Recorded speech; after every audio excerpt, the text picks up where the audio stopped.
Tudo bem. Pois vamos lá. Gente, hoje a gente vai falar sobre a classificação dos contratos, né?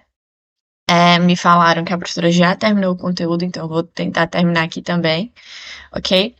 E aí, próxima aula, a professora vai começar com vocês pagamento. Ou seja, aqui hoje a gente vai finalizar o que vocês pegaram para esse semestre de contratos em si, tá? Quando a gente voltar para pagamento, é como se a gente voltasse a estudar diretamente as obrigações.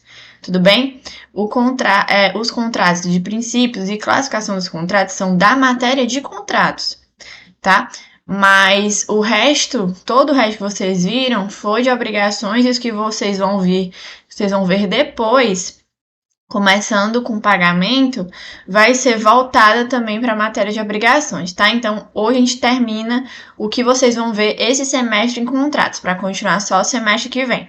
Mas essa aula de hoje, meu povo, vocês vão ver que é o que eu tô vendo esse semestre, porque eu tô fazendo contratos esse semestre, então se eu tiver meio verde em alguma coisa, me perdoem, porque realmente é muito novo para mim também.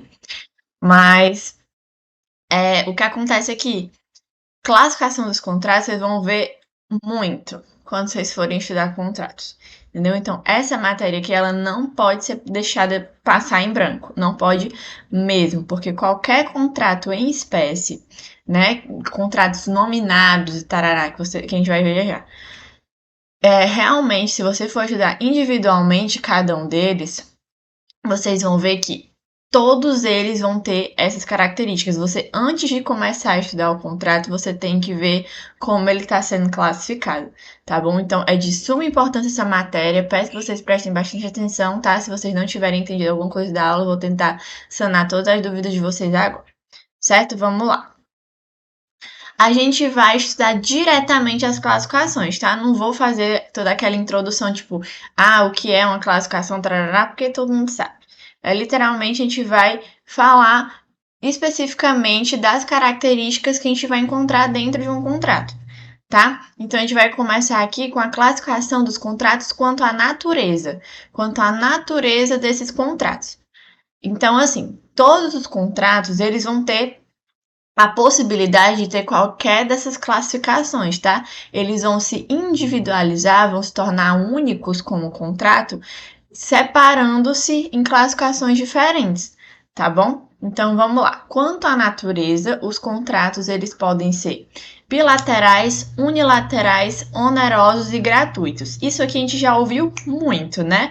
Porque basicamente, a maioria das classificações que a gente vai ver aqui, vocês já viram, porque são muito parecidas com as classificações das obrigações. Não sei se vocês perceberam isso, mas a classificação das obrigações e a classificação dos contratos são muito parecidas. Então, a gente vai dar mais uma relembrada, certo? Então, vamos lá. Contratos bilaterais, acredito que todo mundo saiba, mas eles geram obrigações para ambas as partes. Um exemplo disso é o contrato de compra e venda. Então, o contrato bilateral é uma relação de igual para igual. Tanto uma pessoa que tem que pagar ou receber, a outra pessoa também vai pagar ou ir receber, né? Aqui o contrato de compra e venda, ele é bilateral justamente por isso. Ambas as partes vão ter que pagar alguma coisa. Num contrato de compra e venda, se eu compro, não sei, se eu compro uma garrafa, então, eu vou comprar a garrafa com dinheiro, vou estar dando um dinheiro, mas a pessoa tem a obrigação de me dar a garrafa, ou seja, é uma obrigação para ambas as partes. São contratos bilaterais, certo? Agora, contratos unilaterais. Só uma das partes contrai obrigações. Um exemplo disso é a doação ou comodato. A doação é realmente o que mais a gente pensa quando a gente fala de contrato unilateral, porque é literalmente só uma pessoa vai ser obrigada a pagar a prestação. Porque numa doação, se eu quero doar para alguém um cavalo, por exemplo, eu não vou precisar que depois que eu dou o cavalo para a pessoa, ela me dê algo em troca.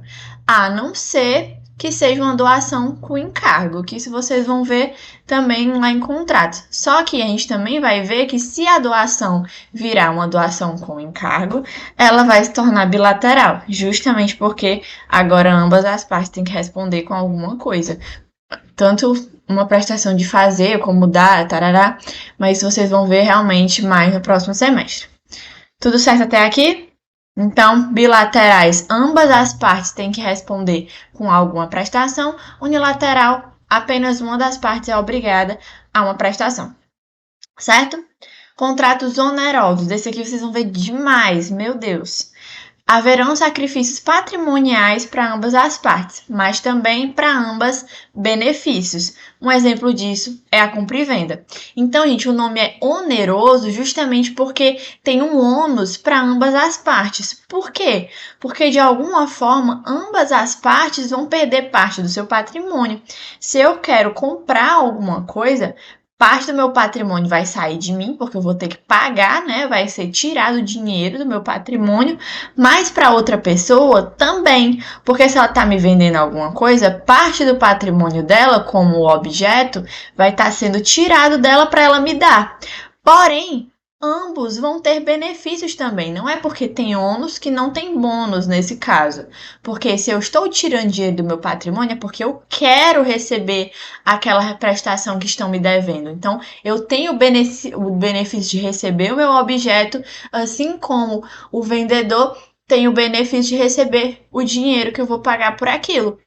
Entende? Por isso que é oneroso. É oneroso para o meu patrimônio, mas também vai ter um benefício para ambas as partes no momento do cumprimento da prestação. Entendem? E os gratuitos é que apenas uma das partes se beneficia da relação. Exemplo, a doação. Então, aqui, diferente do oneroso, que ambas as partes vão ter o seu patrimônio mexido de alguma forma, os gratuitos não. Os gratuitos, apenas uma das partes se beneficia na relação. Uma delas perde patrimônio enquanto a outra ganha. A outra que ganha vai ser a única que vai se beneficiar. Eu estou tirando para doar, eu estou tirando meu patrimônio porque eu quero, mas eu não vou receber nada em troca. Então é apenas um ônus para mim. Mas para outra pessoa é apenas bônus, porque ela não perdeu nada e ganhou. Entendem? Então, uma das partes beneficia na relação, porque é gratuito. Por que a gente chama de gratuito? Porque eu tô dando sem querer receber nada em troca, eu tô te dando de graça.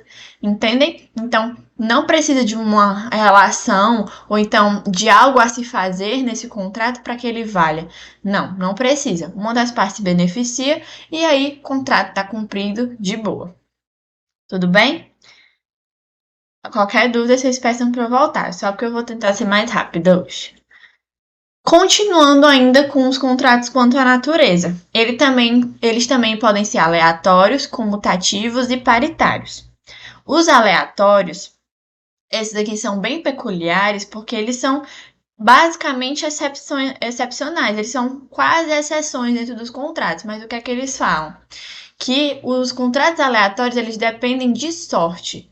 Ou seja, o seu cumprimento carrega um risco. O objeto depende de um evento futuro e incerto, e o exemplo disso são os contratos de safra futura. Já já eu falo das divisões. O que é que acontece aqui? Se eu tenho um contrato aleatório, eu estou contratando com uma pessoa para que aleatoriamente essa prestação que se cumpra. Como assim? Quando eu não vou colocar o exemplo da safra ainda, mas depois eu explico.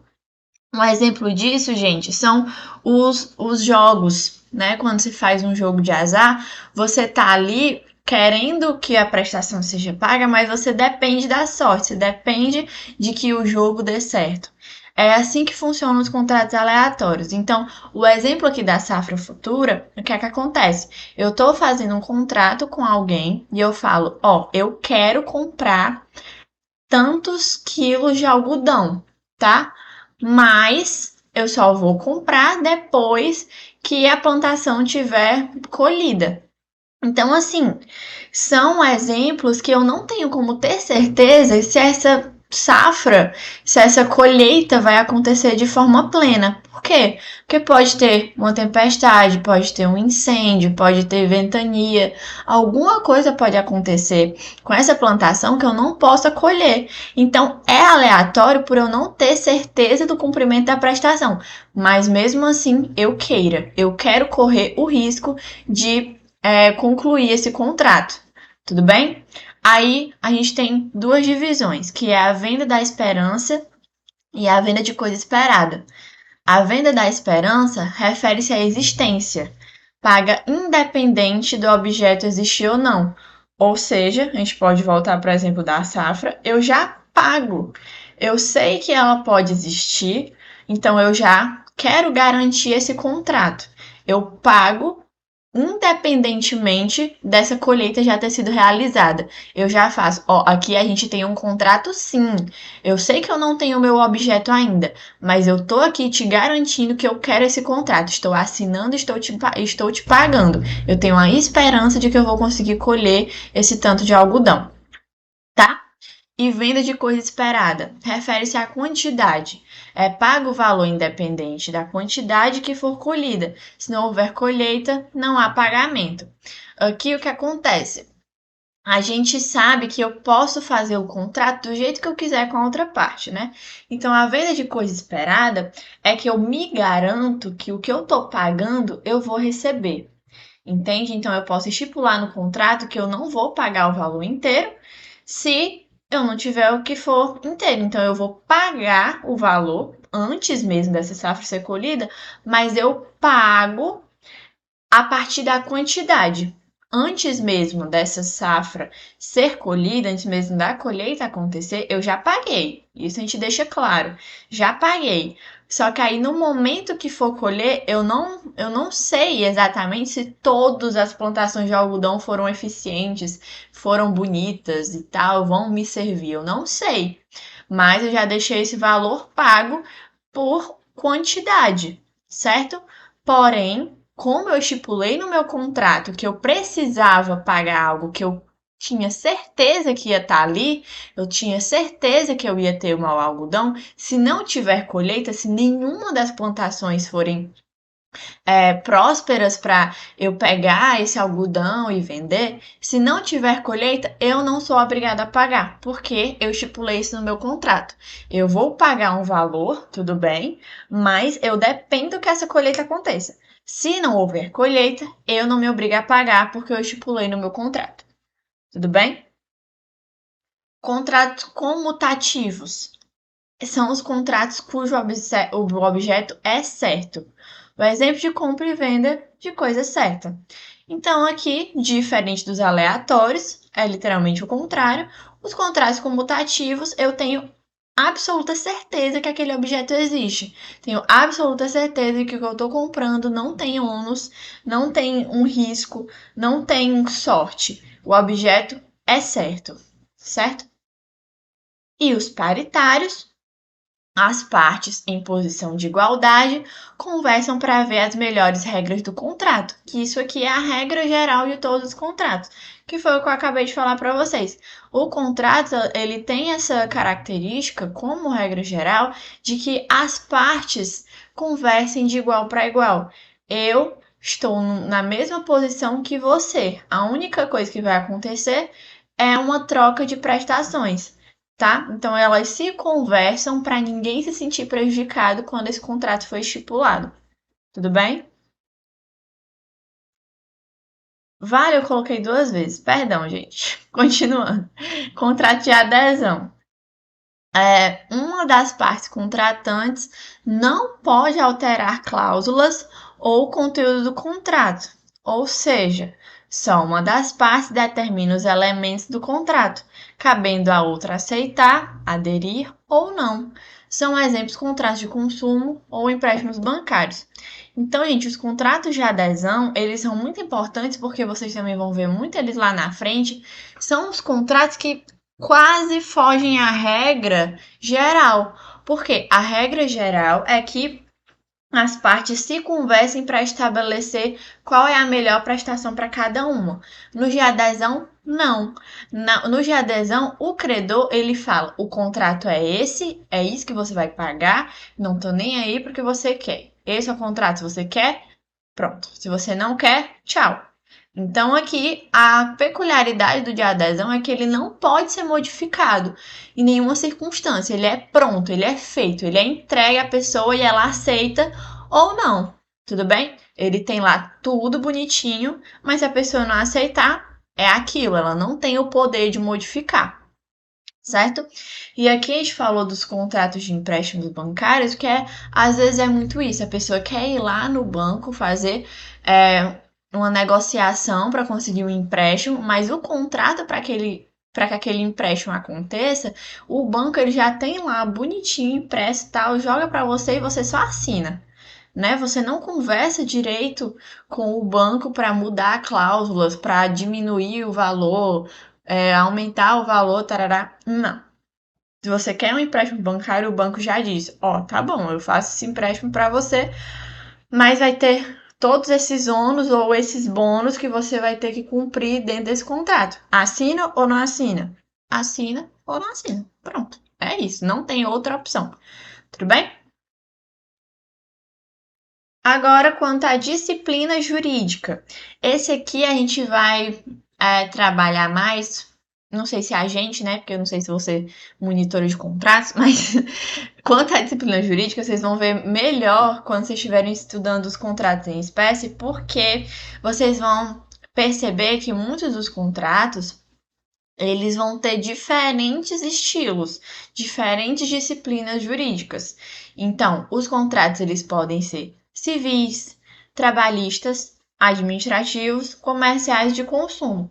Os comerciais de consumo são os que a gente mais vê no dia a dia, né? Mas tem muitas coisas que são contratos e a gente nem pensa que são contratos, mas que eles são sim, que são os civis e os administrativos, por exemplo.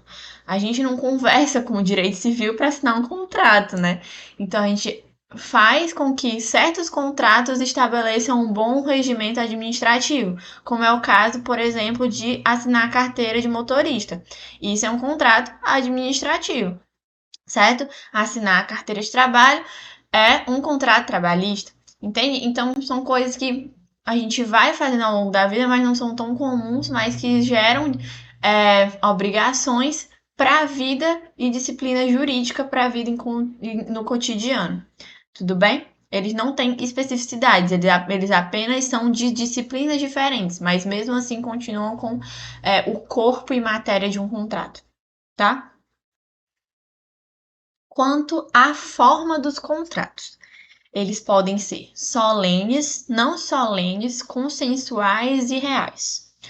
Os solenes, eles necessitam de uma forma especial e específica, tá? Então, para eu ter um contrato solene, tem que estar estipulado em algum lugar. Não, esse contrato tem que ter tais cláusulas, tem que ter tal movimento contratual, tem que ter tantas testemunhas, tarará.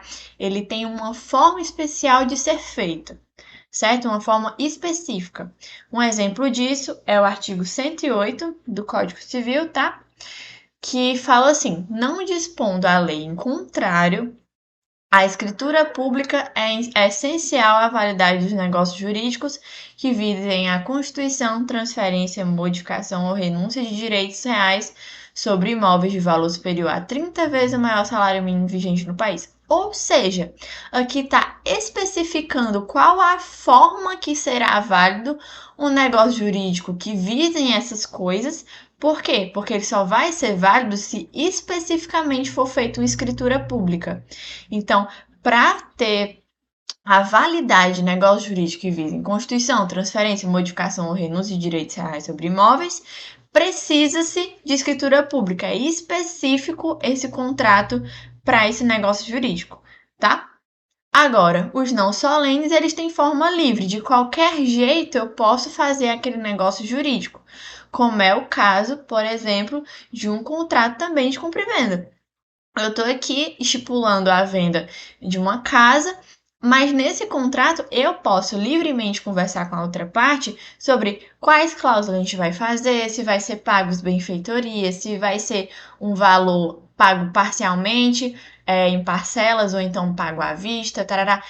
Livremente eu posso estipular como eu quero que esse contrato se vá, se continue, se finde, certo? Mas aqui nos solenes não. Se falam, tem que ser por isso, tem que ser desse jeito, tem que ser cumprido já que tá na lei, tá bom? Os consensuais, eles se aperfeiçoam com um simples acordo das partes. Exemplo, a compra e venda. Gente, vocês vão ver muito compra e venda, sinto muito.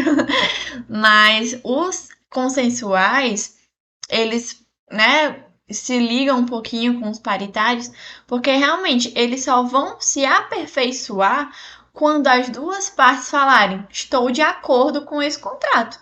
Porque precisa dessa paridade, né, com o outro comprador, com o outro contratado, para que ambas as partes estejam de bem com aquele contrato, estejam ambas de boa fé, certo? Então eles se aperfeiçoam com um simples acordo. Quando eu falo, eu quero comprar isso, e a outra fala, tudo bem, eu quero vender isso, pronto. Aí a gente já tem um contrato. Agora só precisa realmente estipular de forma direitinha para que isso se finde numa prestação. Mas só o fato das partes estarem de acordo que aquilo aconteça, ali elas já têm uma obrigação uma com a outra, não é?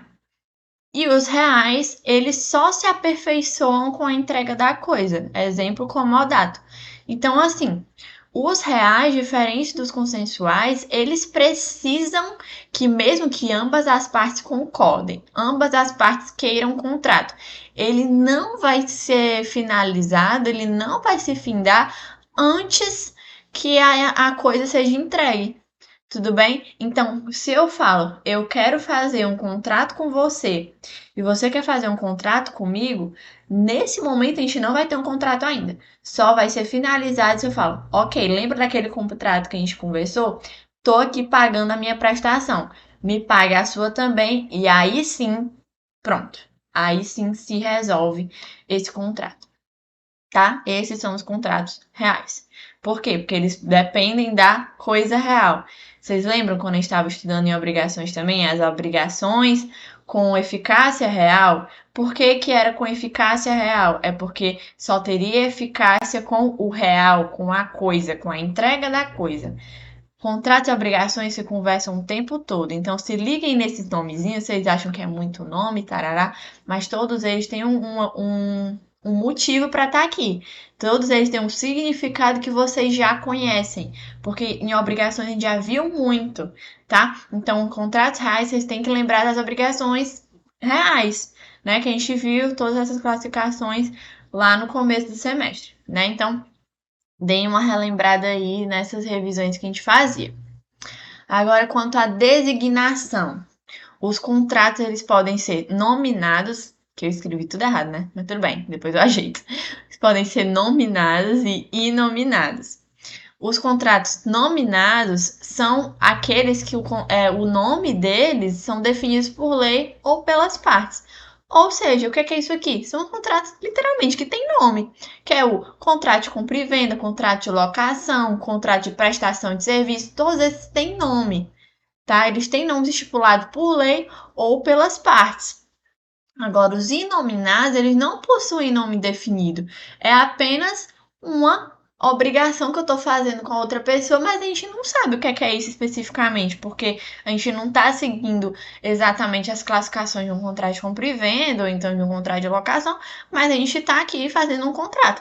E não tem problema. O negócio é porque esses contratos aqui vão ser atípicos, então não sempre eles vão ser válidos. Isso a gente vai ver já já. Mas todos aqueles que não possuem nome, eles vão sempre ser atípicos. Eles são proibidos? Não. Mas eles não têm força tão especial, específica, maior quanto os contratos nominados. E também é muito difícil você encontrar um contrato que não tem nome, né? Ok, agora quanto à disciplina legal específica. Eles podem ser típicos, atípicos, formais e não formais, tá? Os contratos típicos, como o próprio nome já diz, são aqueles tipificados. Eles estão tipificados em lei. Então, eles apresentam disciplina legal, seja no Código Civil ou em outras legislações. Como a gente já falou anteriormente, tem contratos que estão literalmente explícitos dentro da lei, como é o caso do compra e venda, prestação de serviço, comodato, tarará. Então, assim, quando esses contratos tiverem uma disciplina legal no código ou legislação, eles são típicos, tá? E os atípicos, que foi o que a gente falou anteriormente, né? Que se for inominado, ele vai ser atípico. Os atípicos são os que não possuem disciplina legal. Mas não quer dizer que eles não possam ser celebrados. Por quê? Porque eles são simples direito obrigacional. Eles não têm força de contrato, mas eles têm obrigação, certo? Os contratos atípicos, a gente vai ver eles sendo explicitados, tipo, falados, ok, você pode fazer um contrato atípico, lá no 425, que o que é que fala? É lícito às partes estipular contratos atípicos, observadas as normas gerais fixadas nesse código. Ou seja, não é sempre que a gente vai poder celebrar um contrato atípico, a gente literalmente tem que tentar encaixar ele numa tipicidade. Então, eles são atípicos, eles não têm nome, eles são direito obrigacional, mas a gente vai encaixar um pouquinho ele em tipicidade porque eles têm que ser observados as normas gerais fixadas no código. Só podem ser celebrados contratos atípicos se observada as normas gerais, mas eles são lícitos sim, por lei, mas tem que ter essas norminhas fixadas no código atendidas, certo? Contratos formais, eles podem ser celebrados formalmente, como a doação de bens móveis de pequeno valor. Ou seja, os contratos formais, eles são aqueles que precisam de, como é que eu posso explicar? São aqueles que precisam estar ligados de alguma forma que eu consiga explicar claramente o porquê que eu estou fazendo aquele contrato. Entendem? Quando eu faço uma doação de um bem móvel de pequeno valor, ele é um simples presente, né? Então eu tenho que ter um motivo para estar ali entregando esse presente para alguém. Então eles de forma formal, assim, entre pessoas conversadas, eles podem ser celebrados. Agora os não formais, eles são obrigatoriamente escritos, como o caso da fiança. Ou seja, os contratos não formais, aí sim eu preciso de toda aquela coisa para dizer, ah, isso aqui é ali, então eles têm que estar escritos, não depende só de uma conversinha aqui e tal. Eles precisam escrever quais são as especificidades de cada um, tá bom? E o caso da fiança é só porque justamente quando a gente está fazendo um contrato de um fiador e tal, as pessoas têm que escrever. Eu sou o fiador de fulano de tal e eu sou obrigada a pagar a dívida e estou assinando esse contrato. Entenderam? Quanto à pessoa do contratante. Os contratos podem ser pessoais, impessoais ou poderá existir um autocontrato. Quanto à pessoa do contratante, vai ser pessoal quando haver obrigações personalíssimas, que isso a gente também viu lá no começo do semestre. Que o que é isso? Obrigações personalíssimas são aquelas que apenas eu, como pessoa única, sou a única pessoa que pode resolver essa obrigação. Como é o caso que a gente sempre dá do exemplo da pessoa que eu contratei para fazer um show. Por exemplo, uma pessoa super famosa, super conhecida, eu contratei para fazer o show. É a pessoa específica. Eu não quero um cover, eu não quero um sósia, eu quero a pessoa. Só vai ser feito esse contrato se aquela pessoa personalíssima cumprir esse contrato, fazer aquele show, tá? Porque ela leva em consideração uma esperteza, uma especificidade do contratante ou do contratado, tá? Isso aqui foi uma coisa que a professora colocou no slide de vocês, tá? Eu não sabia que tinha mais essa característica, mas eu vou explicar para vocês da mesma forma. É que os contratos pessoais, eles também têm. São quando a natureza da pessoa determina a celebração do contrato. A natureza da pessoa, justamente essa parte da pessoa ser aquela específica, ela vai determinar a celebração. Então, se eu tenho uma pessoa, tá ali, específica, ela, pessoa única, ela vai determinar se aquele contrato vai ser celebrado ou não, tá? E os impessoais são o exato contrário, não são específicas a uma só pessoa. Ou seja, outra pessoa, ou espólio, no caso de falecido, substitui a pessoa da obrigação. Ou seja, se está aqui duas pessoas que estão podendo fazer a mesma coisa, no mesmo valor, no mesmo dia, se uma não puder fazer, não tem problema eu pegar a outra e pedir para cumprir a obrigação. Entendem? Agora, o negócio do espólio que eu tô falando é que se eu tenho uma pessoa que eu queria que cumprisse a minha obrigação, né, pagasse o meu valor e não pode, aí eu posso pedir para outra pessoa, como é o caso da solidariedade. Lembram? Se um não pagou, o outro paga, depois eles se ajeitam. Mas e aí, se a outra pessoa que for pagar tiver falecido, não tem problema. Eu posso tornar a outra pessoa o espólio dela. Então, eu pego do espólio do patrimônio que ela deixou e pago essa dívida.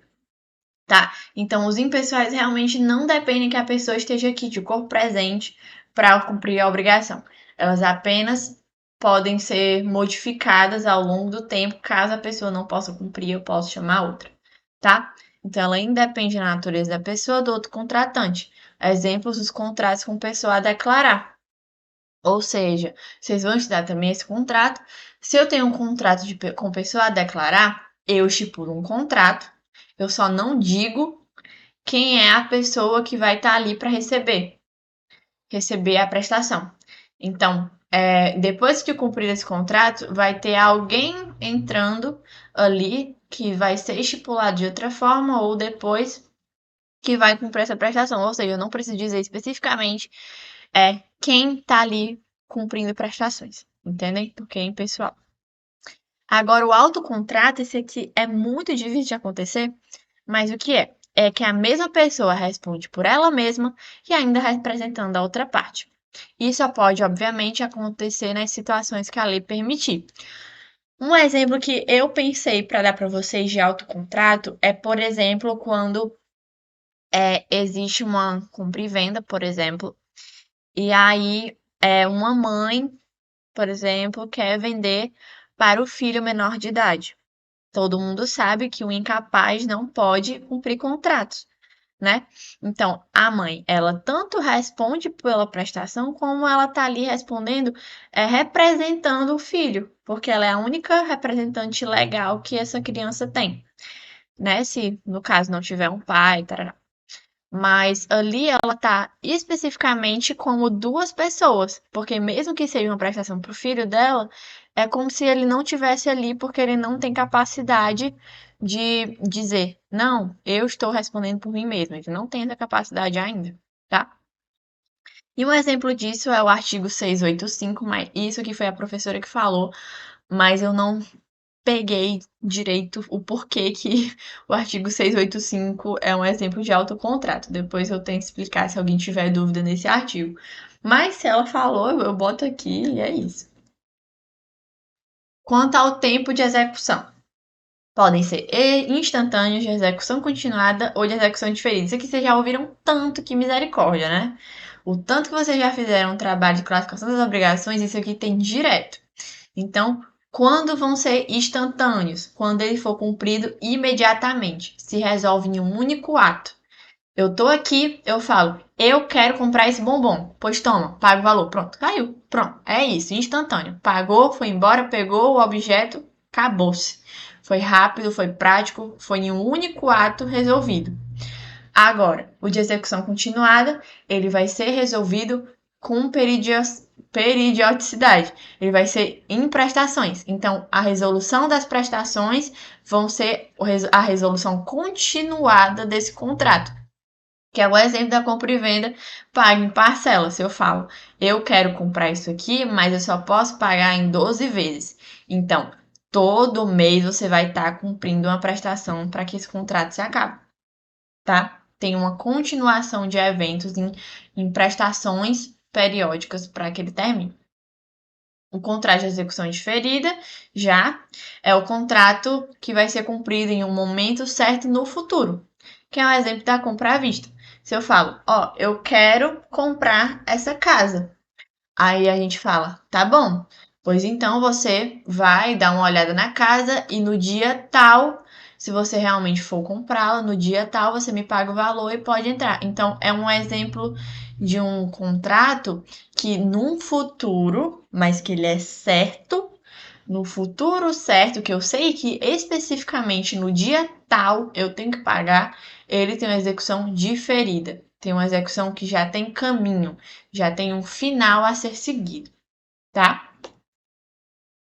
E quanto à relação de dependência, os contratos eles podem ser principais, acessórios ou coligados. Os principais acessórios eu acho que vocês também estão cansados já de saber, mas que os principais eles existem por si mesmos. Que é um exemplo, o contrato de locação. Gente, eu escrevi muita coisa errada nesse slide, mas tudo bem, eu vou ajeitar ele direitinho depois. Os principais existem por si mesmos.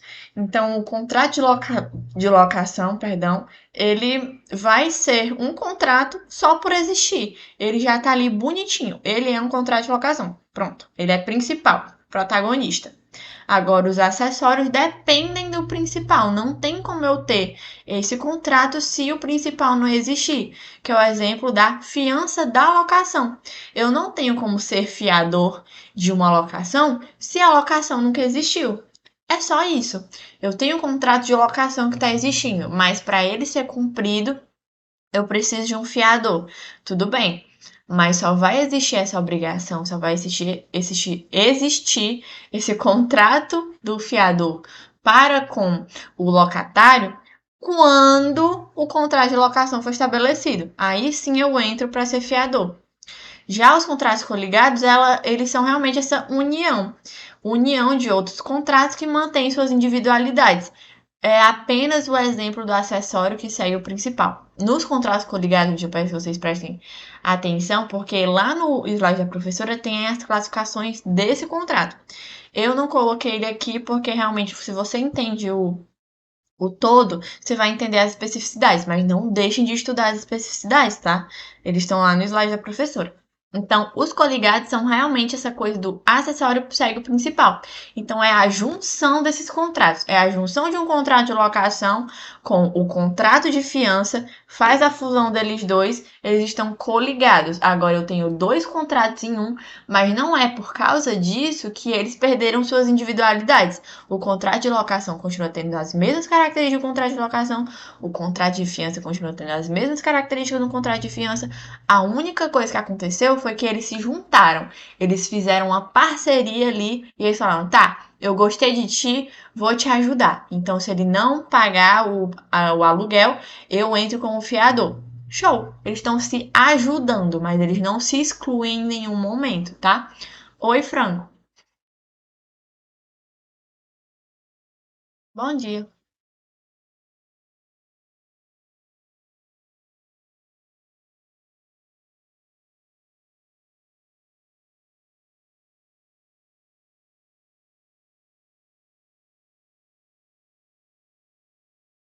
Certo. Uhum.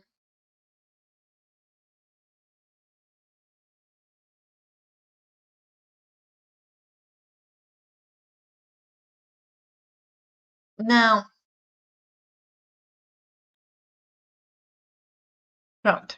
Quando vocês forem estudar direitinho o contrato de locação, e vocês também vão ver que vocês não podem falar nunca na vida contrato de aluguel, porque o contrato é da locação, o aluguel é o que você vai pagar em periodicidade, tá? Mas no contrato de locação, quando você estabelece que você tem um fiador, dentro daquele contrato vai ter que estar escrito, ó, em tanto tempo pode ter renovação, ou então sempre que o valor do dólar mudar, ou então sempre que tiver alguma mudança no IMC, tarará, alguma coisa que tenha a ver com dinheiro, Banco Central, ou então só em razão do locador, ele pode estipular nesse contrato. Vai ter um momento que a gente vai fazer alguma coisa aqui para mudar o valor, para se adaptar ao que o Brasil ou que o país está passando. Então, no momento que tem uma mudança drástica em dinheiro, obviamente os vendedores têm que se adaptar. Então, dentro do contrato vai ter lá uma garantia que fala que, porque o fiador também é uma garantia, né? Mas vai ter outra garantia, mas agora para o vendedor, que é se houver alguma mudança drástica em monetária no país, sabe?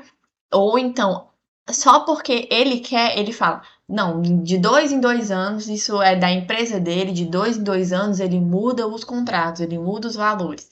Pode ter esse aumento e tal, porcentagem de aumento dentro dos aluguéis. Ele pode fazer isso se estipulado no contrato. O fiador, ele tá lá independente disso ou não. Por quê? Porque o fiador também lê o contrato. Então ele sabe que se ele tá lá assinando como um fiador, ele tá falando, eu estou aqui me responsabilizando tanto pelo primeiro aluguel até o final dessa prestação inteira que ele for sair dessa casa, por exemplo. Então, se o fiador tá ali lendo o contrato junto com as partes e elas falam, aqui nesse contrato pode ter esse risco de mudança de valores por causa das questões do país, o fiador ele tem que estar indo junto também, entende? Porque o fiador ele não é aquele amiguinho do vendedor que o vendedor tá toda hora, ei, fiador, eu fiz um negócio aqui com locatário, tu vai. Não, ninguém tá nem aí pro fiador, só vão lembrar dele se o locatário não pagar a dívida. Tudo bem?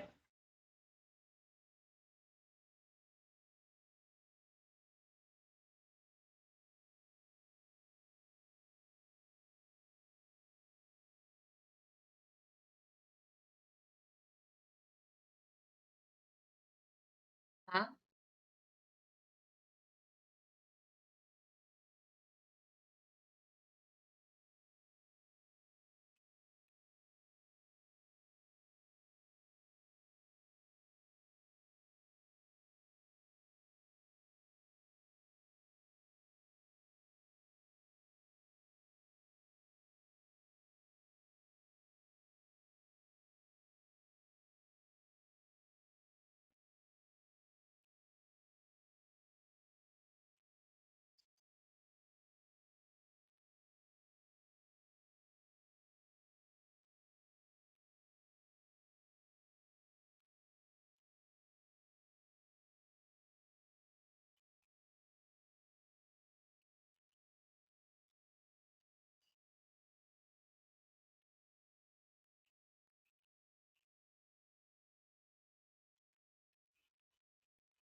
Pronto.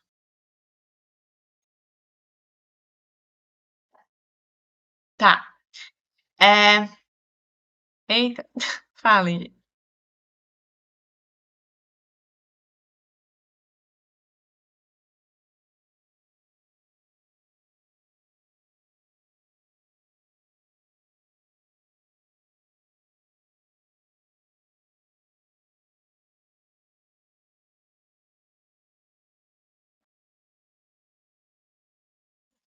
Vamos com calma, pessoal. É porque, assim, realmente, sempre que você tiver um contrato, a única coisa que você tem que estabelecer nesse contrato é que todas as partes estejam de acordo, certo? Então, se eu tenho um contrato que foi assinado, tá? E ele vai ser modificado, é por isso que tem testemunhas quando a gente assina qualquer contrato. Quando ele for assinado, se precisar de uma renovação drástica naquele contrato, como é o caso de mexer com o valor, realmente todas as pessoas que estavam de acordo precisam continuar de acordo, certo? E essa coisa da solidariedade com o fiador, eu acho que não é muito didático a gente pensar nisso na solidariedade, não. Vamos pensar na assunção de dívida, tá bom? A gente tem uma assunção de dívida, eu não vou poder pagar minha prestação, o fiador vai assumir o meu lugar, tá? Assim fica um pouco mais fácil de ver. Se ele entra no meu lugar, é porque realmente tudo que eu fui responsável vai ser tacado nas costas do fiador. Então, fiador, eu fiz um monte de coisa, você vai ter que pagar um monte de dinheiro porque você estava de acordo no começo. Eu estava de acordo em pagar a minha dívida. Então, se eu vou trocar de lugar o locatário, como a gente estava falando aqui no exemplo, o locatário com o fiador, a gente vai trocar eles de lugar, o fiador tem que estar ciente de tudo que o locatário estava fazendo, tudo que o locador esteve fazendo, ou então o que é que teve de mudança monetária para que ele saiba o que é que ele tem que pagar. É só isso, meu povo. Porque dentro de um contrato, em nenhum momento eu posso chegar, ei, assine isso aqui e sair correndo. Não, eu tenho que falar o que é que está sendo assinado ali. Eu tenho que dizer o que é que tem aquele contrato, porque se qualquer coisinha der errado, vai ser colocado para outra pessoa pagar, independentemente. Ou então, o seu patrimônio vai arcar com isso. Tudo bem, Silvânia, pode ir. Só coloca teu nome, tá bom? Tudo bem, gente? Franco, Elismeire. Tá, vamos lá. Quanto à definitividade, ele pode ser preliminar ou definitivo. Gente, contrato preliminar, vocês vão ver quando vocês estiverem vendo contratos, que ele pode dar uma confundida, porque a gente tem duas coisas com os contratos preliminares.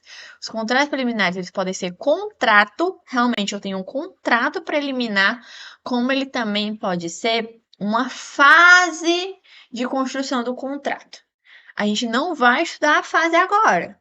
A gente não vai estudar a fase preliminar, a gente vai estudar o contrato preliminar. São coisas diferentes, tá? Lembrem disso quando vocês forem para o próximo semestre.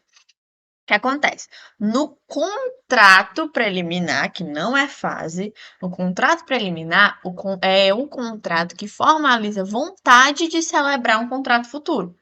Ou seja, ele é um contrato, sim. Ele é um contrato, ele não é só vontade, ele é um contrato.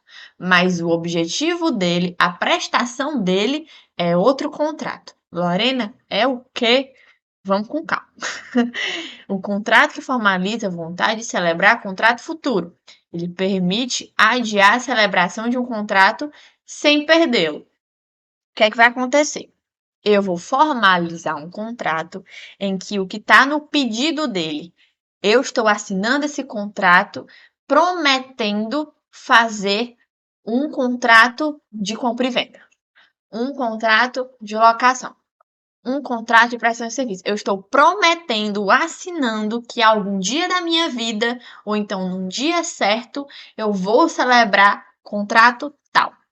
É apenas uma promessa que eu estou dando a alguém que eu vou comprar outro contrato, que eu vou celebrar outro contrato.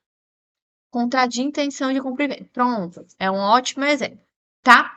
Se você está aqui fazendo um contrato dizendo que eu tenho intenção de celebrar uma compra e venda, são dois contratos diferentes, mas um deles é preliminar, é antes do contrato que vai ser definitivo.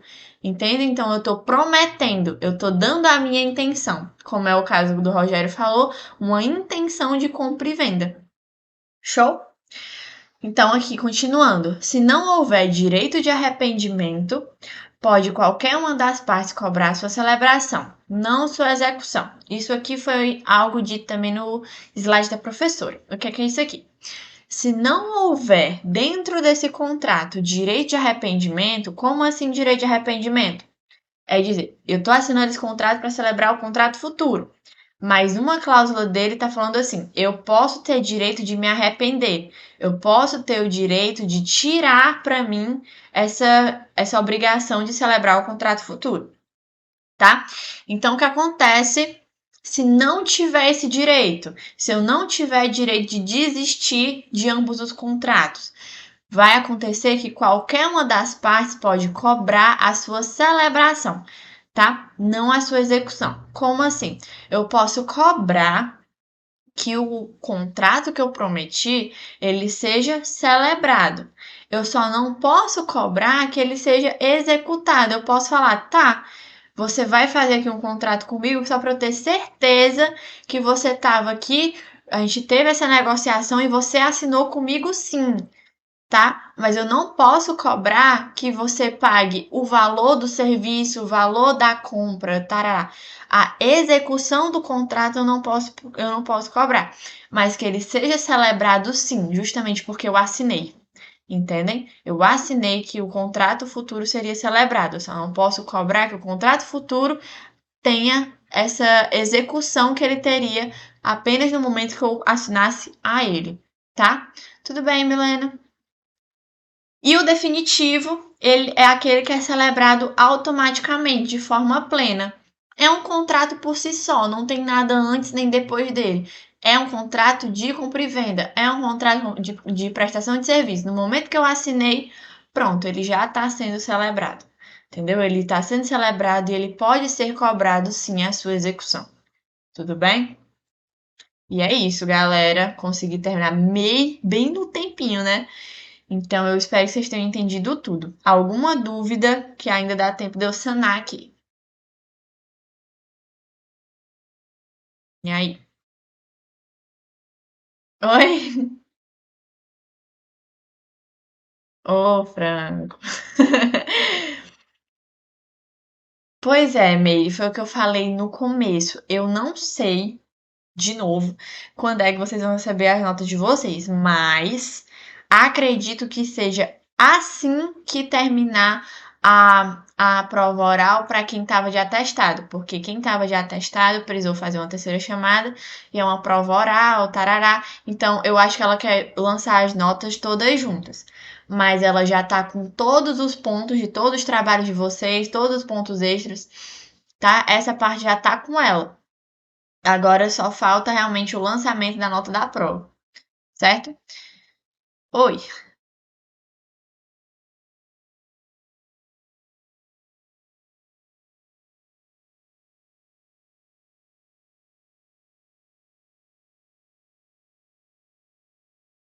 Então, Franco, como a V2 teve 5 pontos extras, né? Eu realmente duvido que tenha ponto extra para a V3, até porque ela é peso 2, né, tal, e vai ser, eu tenho quase certeza que vai ser cumulativa também. Então, para V3 eu não tenho ainda muito como saber como é que vai ser, mas até agora a gente não teve nenhum aviso de que vai ter ponto extra não, tá? Infelizmente. A V3 é peso 2, toda prova é peso 2 na V3. Porque se você. O quê? É porque é assim a conta para todas as provas. É assim. A V1 e a V2 tem uma média delas, né? A V1 e a V2 dividida por 2 vai dar a média delas. Pronto, aí acabou-se. Só que a V3, ela não é só pega todas as notas e divide por 3. Não, não é. A V3 é a sua média que você teve entre a V2 e a V3 a V1 e a V2, perdão, é a média da V1 e a V2 mais a nota de AV3 aí dividida por 2. Ou seja, para você conseguir nota boa na AV3, que você tem que ter pelo menos 5 pontos na AV3, para você conseguir uma nota boa na V3, você tem que ter tido uma média boa na V1 e na V2. É por isso que você não passa para a V3 com menos que 4 na média. Entendem? Por isso que ela é mais pesadinha. Entendeu? Pois é. Então, assim, para quem não estava sabendo, não faz a V3, não vai fazer se na média da V1 e da V2 você tiver tirado menos que 4. Você não passa para a V3. Agora, se essa sua média tiver sido maior do que 4, você vai pegar essa média, vai somar com a nota que você vai tirar na V3 e se for 5 ou mais, você passou. Entenderam? É isso.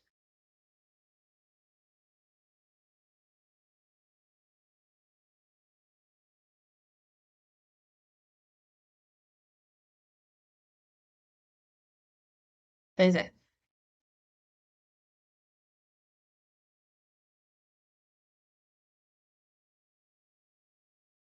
exatamente.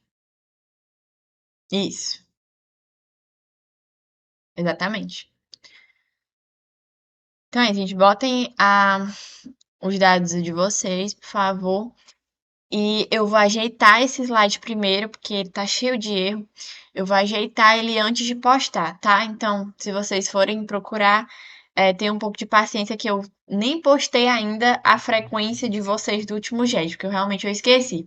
Então eu vou ajeitar tudo isso primeiro e postar, tá? Então vai ter a frequência tanto do GED passado quanto do de hoje, o slide de hoje atualizado e a gravação vai estar no YouTube, tá? É isso. Muito obrigada pela presença de vocês.